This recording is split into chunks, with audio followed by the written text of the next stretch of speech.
Yet another mass shooting immediately politicized by Beto O'Rourke, this time in Odessa and Midland, Texas, where 7 were reported dead and as many as 21 injured. Like an ambulance chaser, if there is a mass shooting in Texas, you can guarantee Beto O'Rourke will be there to grab the national spotlight before all of the information is in and the families have had time to realize what happened, much less heal.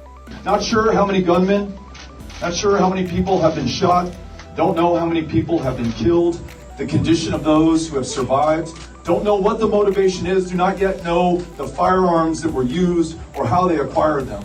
But we do know this is up. The Dallas Morning News reported that Frank Pomeroy, a pastor at the First Baptist Church of Sutherland Springs, where a mass shooting took the lives of 26 people, including Pomeroy's daughter, revealed O'Rourke for what he is. Pomeroy said he was angered by the response of some politicians to the recent mass shootings in El Paso and Dayton. He specifically mentioned Beto O'Rourke, saying the former El Paso congressman and current presidential candidate politicized the event. Pomeroy said, rather than putting their political ideologies aside for a while, they turned people into political pawns. Those people need grace. They needed hands. They needed hugs. But that isn't stopping Beto. He is, of course, making the rounds on liberal mainstream media less than 36 hours after the shooting. So Texas, and I'm not going to go through them all, but guns in church and in mosques and synagogues, having guns where you're worshiping.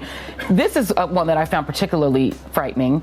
House Bill 302 prevents landlords from restricting tenants and their guests from carrying firearms in lease agreements and prevents property owners association from banning storage of guns in rental properties. Well, for God's sakes, the people who are committing mass shootings, where do they think they store their guns? They're in their apartments. They're in their homes. So what you're saying is if I'm a responsible landlord, I can't say, that guy that's got like 15 AR-15s that lives in my place, I can't kick that at him out. Yeah. I have to let him carry. Well, that doesn't sound like that's going to prevent mass shootings. A lot of this stuff sounds like, to be honest, to be blunt, it's making it easier for mass shooters. Absolutely. And these are instruments of terror. Of course, what Beto and his liberal cohorts won't face is the fact that it is becoming obvious that the only recourse against this wave of mass shooters is to exercise our Second Amendment rights. And I knew every one of those shots represented someone, that it was aimed at someone, that they weren't just random shots more than likely.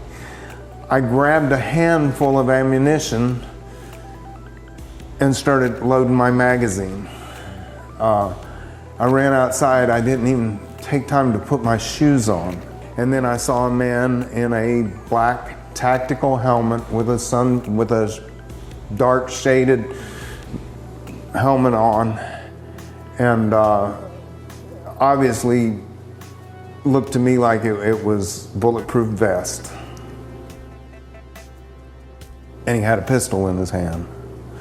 And we exchanged gunfire. The Democrats' gun-free zones have been the go-to hunting grounds for roughly 96% of mass shootings since 1998. All gun debating aside, why is it that we are led to believe that a wave of white nationalism is behind all of the mass shootings? Anybody can see that there are a variety of faces on this graphic of 2019 mass shooters. Not to mention that there was a mass shooting in Alabama between black folks the day before Odessa that was completely ignored by mainstream media. Mobile police say at least 10 teens were shot. I tried to protect as many as I possibly could.